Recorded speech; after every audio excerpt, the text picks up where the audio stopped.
El siguiente programa es apto para todas las edades. No contiene escenas de sexo ni violencia.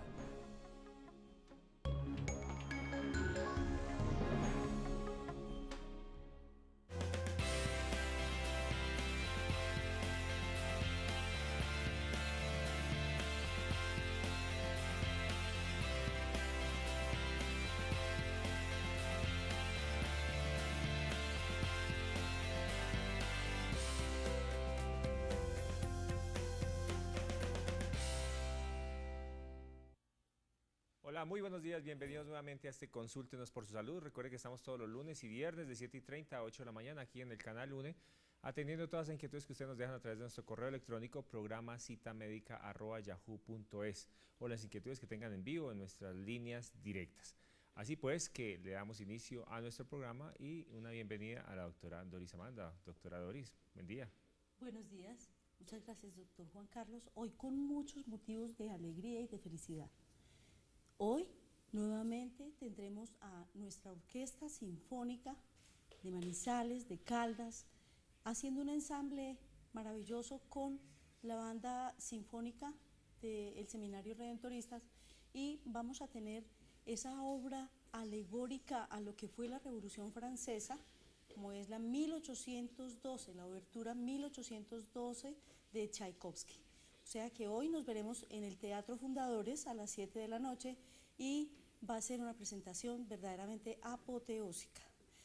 Hoy tenemos un invitado quien nos trae una maravillosa noticia. ¿Qué es lo que ha pasado, doctor Alejandro Uribe? Qué bueno tenerlo aquí, qué bueno que usted esté tan pendiente de todo lo que ha ocurrido con lo que ha sido la transición, el régimen de transición, tantas personas que estábamos tan angustiadas porque creíamos que al habernos pasado a otro régimen habíamos perdido muchos derechos o casi que prácticamente los derechos a pensionarnos. Entonces hoy es esa oportunidad para que usted venga a comunicarnos todo eso que ha ocurrido, lo último que ha salido de la Corte y cómo usted le ha hecho ese seguimiento de todo ese proceso. Buenos días, doctor Alejandro. Buenos días, doctora. Buenos días, doctor Juan Carlos. Sí, recientemente en el tema pensional, el Consejo de Estado se había pronunciado respecto de quienes se trasladan de régimen, ¿cierto? Ahora la Corte Suprema de Justicia, en sentencia de septiembre del año pasado, se pronunció de manera categórica manifestando una circunstancia muy importante.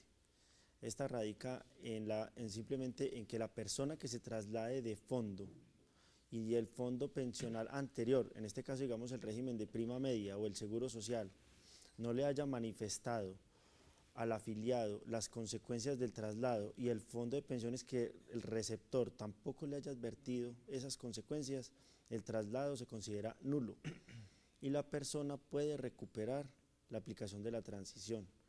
Sin embargo, la sentencia tiene solo una restricción o una observación que hacerle, y es que la sentencia dice que le es aplicable a quienes ya habían regresado nuevamente al régimen de prima media. Las personas que aún estén afiliadas al régimen de ahorro individual y el seguro no las haya recibido, pues el rango de aplicación de la sentencia no es todavía pues como muy aplicable en ellos. Disculpo la redundancia, pero sí, no se les puede aplicar todavía. ¿Por qué? Incluso se manifiestan los magistrados, porque ellos dicen, esto no lo solicitaron en la demanda. Como esto no lo pidieron, no podemos hablar de los que quedaron atrapados en el fondo privado. También dejan como una puerta abierta que se pueda demandar en una próxima Exactamente, es como un pronunciamiento a la ciudadanía, como vea, si demandan, pues lo vamos a estudiar y de pronto le aplicamos esta doctrina, pero es solo para los que se hayan trasladado al régimen de ahorro individual, estando en el régimen de prima media, hayan podido regresar al régimen de prima media, al seguro social o a Colpensiones hoy. Esas personas hoy tienen la posibilidad de que su traslado se considere nulo, pues porque perdieron beneficios, perdieron unos beneficios inmensos porque, pues como lo he dicho anteriormente, el artículo 48 de la Constitución, que habla de nuestros derechos de la seguridad social, tiene dos principios importantísimos, que es la irrenunciabilidad del derecho y la progresividad del derecho a la seguridad social. ¿Qué es la progresividad? Que debe seguir siendo mejor, cada vez mejor, cada vez mejor. Y la renunciabilidad, que yo no puedo renunciar a mis derechos, yo no puedo renunciar a un régimen que me beneficiaba más. ¿Cómo van a permitir eso? Entonces la Corte hace un énfasis muy bonito respecto a esas circunstancias y ahora pues nos encontramos con esto. Resumiendo pues para los televidentes, esta es una excelente noticia porque muchas veces o muchas personas nos damos cuenta de muchísima gente que en algún momento de su vida hizo ese traslado. Estaban antiguamente, digamos que en el Seguro Social, pues como para ponerle a la gente en contexto, se metieron a un fondo de ahorro pensional, cualquiera de esos fondos privados, y luego regresaron al Seguro Social en esa época. Eso es más o menos lo que nosotros estamos hablando el día de hoy.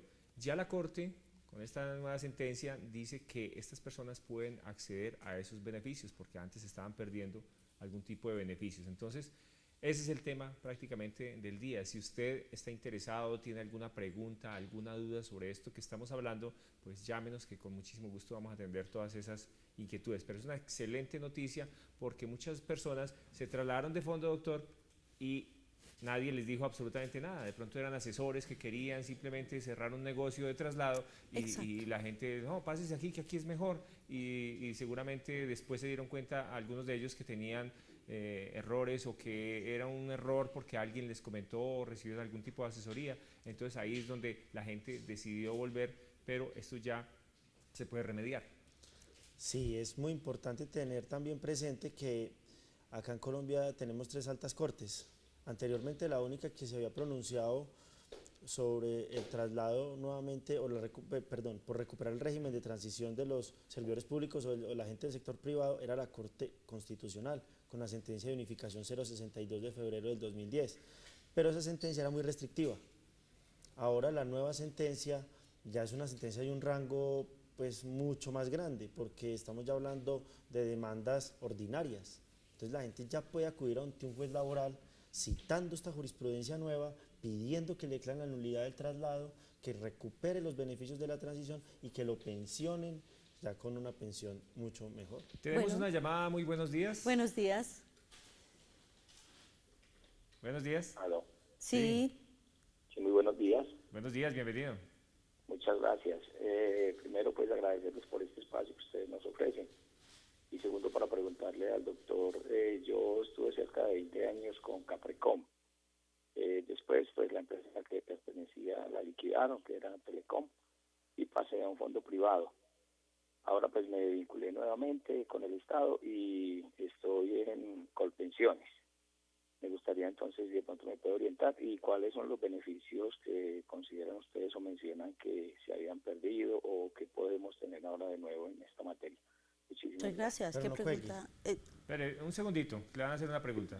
Bueno, usted estuvo afiliado a Caprecom, ¿cuántos años? Estuve cerca de 20 años, doctor. ¿Y trabajó para Telecom? Sí, señor. ¿Y no lo pensionaron por vía colectiva?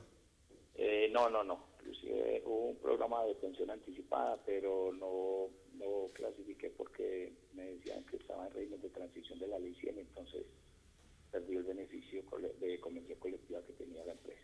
¿Y hoy qué edad tiene? 50 años. ¿50? Sí, señor.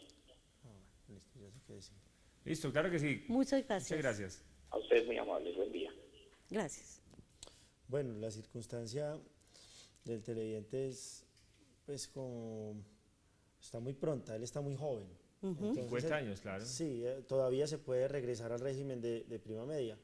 Es importante tener presente que la gente que cotizó para Caprecom fue porque laboró para Telecom. Y en Telecom les ofrecían pues unos beneficios pensionales. Yo creo que a él no alcanzó esos beneficios porque está muy joven, ¿cierto? Porque decían, bueno, trabajó 20 años y ya tiene la edad, entonces se puede pensionar, pero mire que no ha cumplido la edad mínima para una pensión de jubilación, que eran 55 años. O sí, incluso en algunos casos había una pensión anticipada. Tenemos otra llamada. Buen día. Buen día. Buenos días. Sí, bienvenida. Gracias, los felicito por el programa. Gracias. Para hacerles una preguntita. Es que yo tengo una amiga que ella, a ella se pasó a Colpensiones, pero en Colpensiones al Seguro Social, nunca le dijeron que que la aceptaban, ¿cierto?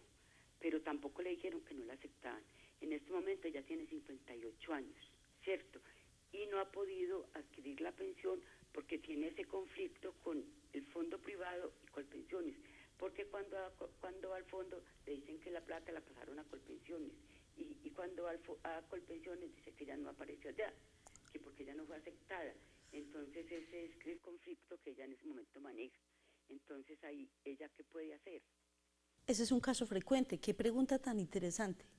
Bueno, sí, es una pregunta supremamente importante. ¿Y qué es lo que puede hacer la señora? Bueno, tenemos que tener presente que Colpensiones es una entidad del Estado. Ajá. Entonces, Colpensiones hasta ahora sigue en el entendido de que la debió haber aceptado. ¿Por qué? Porque ya ha pasado mucho tiempo. Si dicen ellos que ha pasado mucho tiempo y el fondo ya trasladó los aportes, el fondo privado se entiende que Colpensiones ya la recibió. Además, ellos no pueden decir que no la recibieron porque no la han notificado. Ay. Si no se ha notificado, estamos hablando de que realmente pues, no ha sucedido nada. El acto administrativo no se ha perfeccionado. Entonces ella debe esperar es una notificación. Debería haberlo hecho. Sin embargo, el hecho de que el fondo de pensión privado haya trasladado los aportes a Colpensiones, se entiende que por comunicación interna del decreto 3800 ya se debió haber aceptado ese traslado. No creo que Colpensiones haya dicho que no, porque si no el fondo pues no traslada los aportes. ¿No operarían los silencios administrativos que si a uno podría el no silencio lo administrativo notifican de pronto? Exacto. Claro que sí, pero sin embargo por eso le estaba comentando que el acto ficto puede existir un acto ficto presunto ahí, en esa circunstancia por aplicación del derecho administrativo, del silencio administrativo. Entonces habría que mirar muy bien las circunstancias, la edad de la persona que se va a trasladar, si le faltan menos de 10 años para pensionarse, cómo se dio ese traslado, aplicaron la sentencia 1024 del 2004, o puede ser que la persona simplemente le falten más de 10 años y pues la aceptaron y recibieron los aportes. Mejor dicho, requiere un abogado ahí para que le esté investigando pero, qué fue lo que pasó. Pero mira, doctor Juan Carlos, necesita un abogado, pero un abogado que se sepa especialista la en la norma, y que tenga claro, toda obviamente. la ruta, porque mira, hay situaciones que son tácitas y otras situaciones que son explícitas, pero nosotros en muchas ocasiones descuidamos las situaciones personales y dejamos todo como al libre albedrío de lo que va a ocurrir. Y dejamos que simplemente, sí, eso me tiene que ocurrir. No, hay que estar al pie del cañón, allí, haciéndole un seguimiento estricto de todas las situaciones que nosotros creamos que se deben ocurrir, que se deban suscitar. Y precisamente porque estamos en una situación, en un país donde se crean tanto caudal de normas y tenemos tanta normatividad, pero aquí parece que estuviéramos en un ambiente donde se pescara en río revuelto. Entonces se hacen las normas, se dejan ahí y simplemente si el ciudadano de a pie no reclama, entonces las cosas se dejan, ¿sí? Y se pierden los derechos del individuo, del ciudadano porque no reclamó.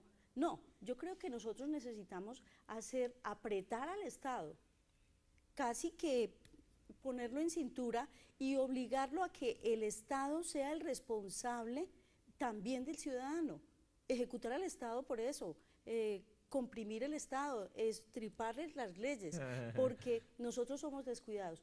Eso hace parte de la pereza para nosotros leer y estar al pie de lo que cada uno tiene como responsabilidad de autocuidado. Eso no solamente es para el cuidado físico de la situación de salud, porque es que salud también hace parte el bienestar del bolsillo. Se apasiona usted, doctora Doris, hablando de temas de política. No, es que... Yo voté por usted la vez pasada, doctora. Gracias.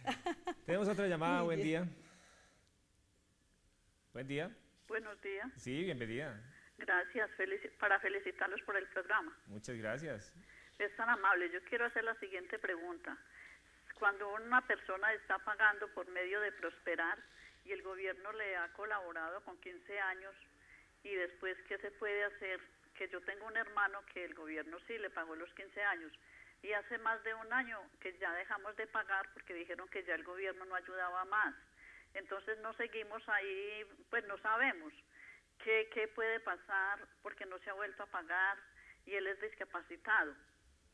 Entonces yo quería tener respuesta respecto a esto. Claro que sí, muy buena pregunta. Es una pregunta supremamente importante porque estamos hablando de una persona que se encuentra pues, en un riesgo mayor, claro. ¿Cierto? Es una persona desprotegida por la discapacidad que padece. ¿Qué puede hacer esa persona? Verificar qué edad tiene.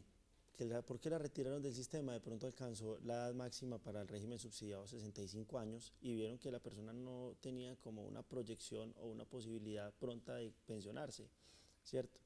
Esas circunstancias hacen que lo retiren del sistema. Sin embargo, como estamos hablando de una persona con discapacidad, posiblemente podríamos estar hablando de una pensión de invalidez.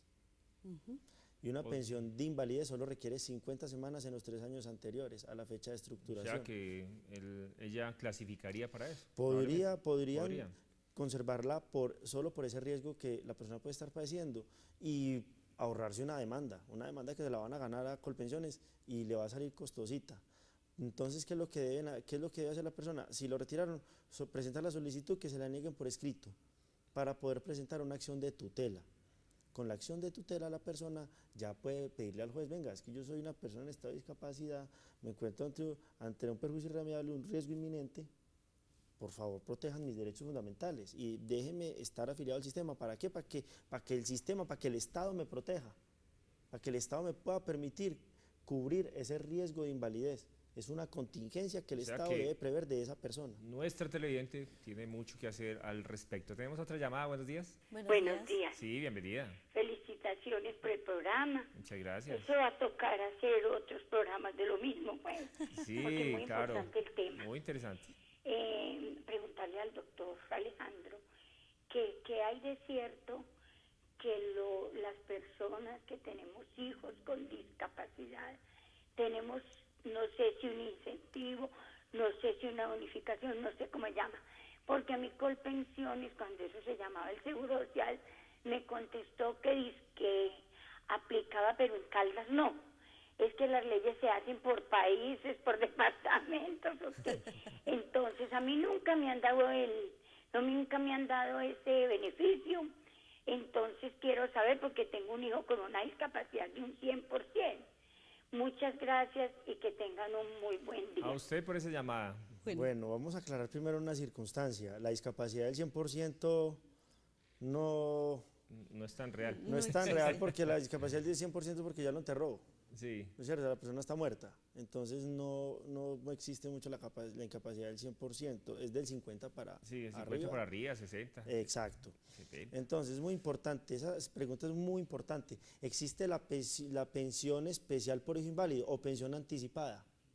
¿Cierto? Por invalidez. La pensión especial por hijo inválido es que la persona, si tiene las semanas mínimas de la ley 797 para pensionarse, se puede pensionar a la edad que tenga, por hijo inválido. Y demostrando que el hijo inválido depende de ella, porque puede ser menor o mayor. Entonces, anteriormente la ley decía, no, el hijo menor, y entonces la Corte dijo, no, pues como que hijo menor o mayor. Y es que cuando supera la edad, entonces deja de ser inválido, ¿no? Exacto. Entonces, lo más importante es que la persona pueda acceder, si tiene las semanas. Hoy estamos en 1.300, lamentablemente pues son más o menos 26 años. Entonces, si tiene los 26 años de aportes a la edad que tenga, se puede pensionar. Y una segunda circunstancia muy importante es que el hijo inválido puede sustituir vitaliciamente la pensión, de manera vitalicia. Eso también es muy importante. Yo registré un caso que precisamente le remití al doctor Alejandro, donde fue exitoso, y fue ese tema precisamente. Es la parte donde nosotros como ciudadanos desconocemos esto y por lo tanto debemos asesorarnos adecuadamente. Doctor Alejandro, ¿cuál es tu ubicación, tu teléfono, cómo te podemos ubicar? Bueno, la oficina se encuentra en el edificio del comercio a un costadito de la catedral, oficina 401, teléfono 882-7780, lo que necesiten. Creo que tenemos otra llamada.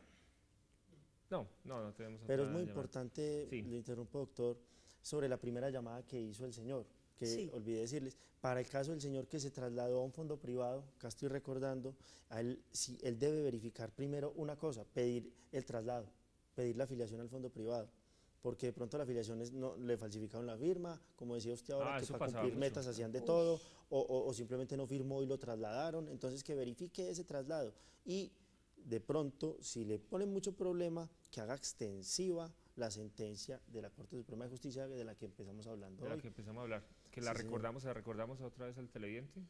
Que es la sentencia de la Corte Suprema de Justicia, es de ahorita del 6 de septiembre del 2014, Y la sentencia simplemente lo que manifiesta es que si la persona no le advirtieron las consecuencias, tanto Colpensiones o el Seguro Social al momento de aceptar el traslado y el fondo privado al momento de recibir al afiliado, si no le advierten las consecuencias por escrito las consecuencias del traslado, o sea, consecuencia como que pues, perdió la transición, Claro.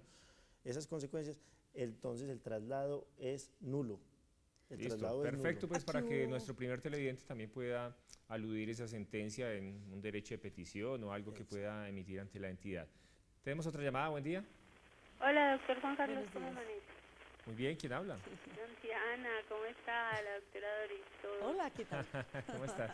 Que Dios los bendiga y que les bendiga ese programa tan espectacular. Gracias. Muchas gracias. Doctora Doris, tengo una pregunta e inquietud a la vez. Cuenta. Yo tengo una niña que está en este momento en un problema pensional. Ella ya había aportado más o menos 4 o 5 años a pensión. Ahora tiene una enfermedad, digámoslo, no laboral, sino general, Ajá. la cual no permite que ella labore. Ella tiene la carta de médico laboral de la EPS, no favorable, pero el fondo de pensiones no la ha querido llamar para que el médico laboral de ellos la valore. Ella ha puesto tutela, incluso lleva 1 año sin que le paguen incapacidades por el fondo de pensiones.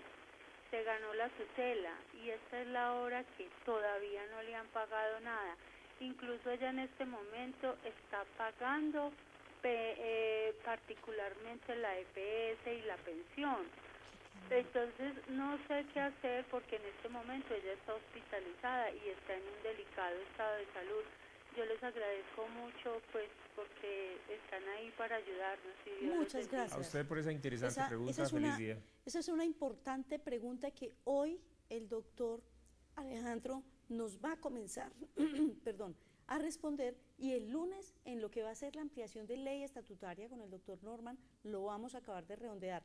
Esa pregunta es muy importante, tiene muchos Es aristas. una pregunta que el doctor Norman va a resolver mejor que yo incluso.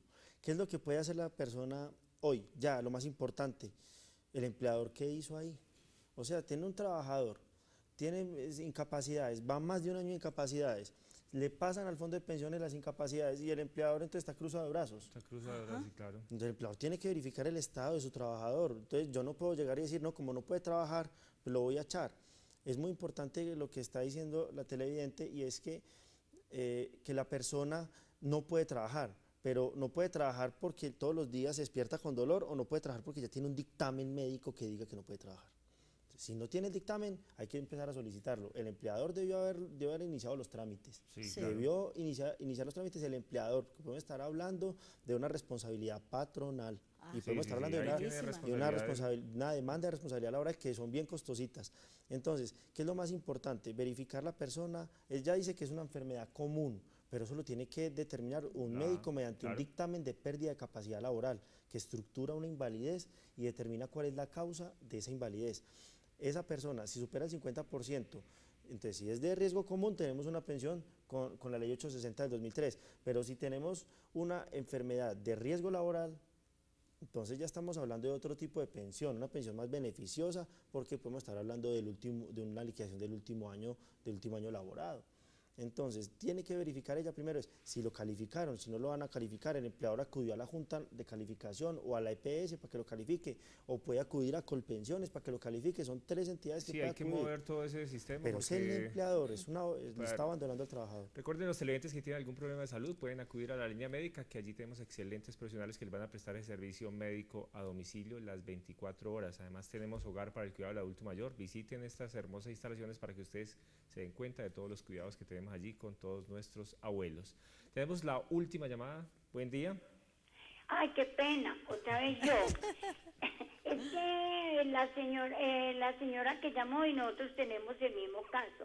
Colpensiones dice que que la empresa, y la empresa dice que Colpensiones, y mi hija también lleva 10 meses sin recibir ni un centavo, y la empresa lo que dijo es, yo solamente le pago la salud, y entonces ya la entuteló para que la calificaran, y la calificaron, pero nadie le paga. Que estén muy bien y muchas gracias. Muchas gracias. Doctor, Bueno, ahí en el último minuto para responder Bueno, esta pregunta. es muy importante que la señora ya acuda antes donde un abogado, porque ya la calificaron, hay que verificar qué dice el dictamen. El empleador no puede ser tan irresponsable de decir, venga, le pago salud. Es que acuérdense que ellos pueden hacer los recobros, páguele, hombre, páguele Claro. y hágale recobro a la EPS, pero no lo pueden abandonar. La Corte Constitucional ya ha sido muy enfática. Ustedes pueden hacer los recobros, señores empleadores, pero no abandonen al trabajador.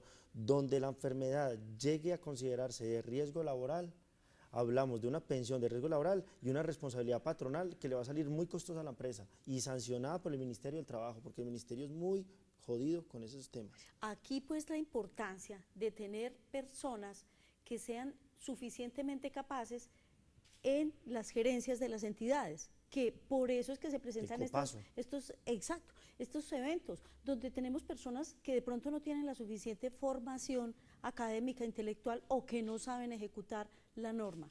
Les recuerdo que soy Doris Amanda Henao Serna, su médica cirujana colposcopista, que mi teléfono es 310-3900-856. Estamos prestos a atenderlos a ustedes con mucha alegría y con mucha satisfacción de poder tener con ustedes este espacio tan importante y una ventana muy ágil. Al doctor Juan Carlos lo voy a invitar para que nos diga su número telefónico del hogar, porque siempre me llaman a mí y Siempre te llaman a ti. ese lo debes decir tú. 887-2800, 887-2800 es el número telefónico de la línea médica. Allí pueden hablar y preguntar absolutamente por todos nuestros servicios.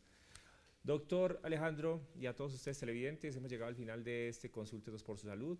El lunes tenemos otro interesantísimo tema también que tiene que ver con la ley estatutaria, así que muchísimas gracias a todos, un feliz fin de semana y nos vemos el próximo lunes.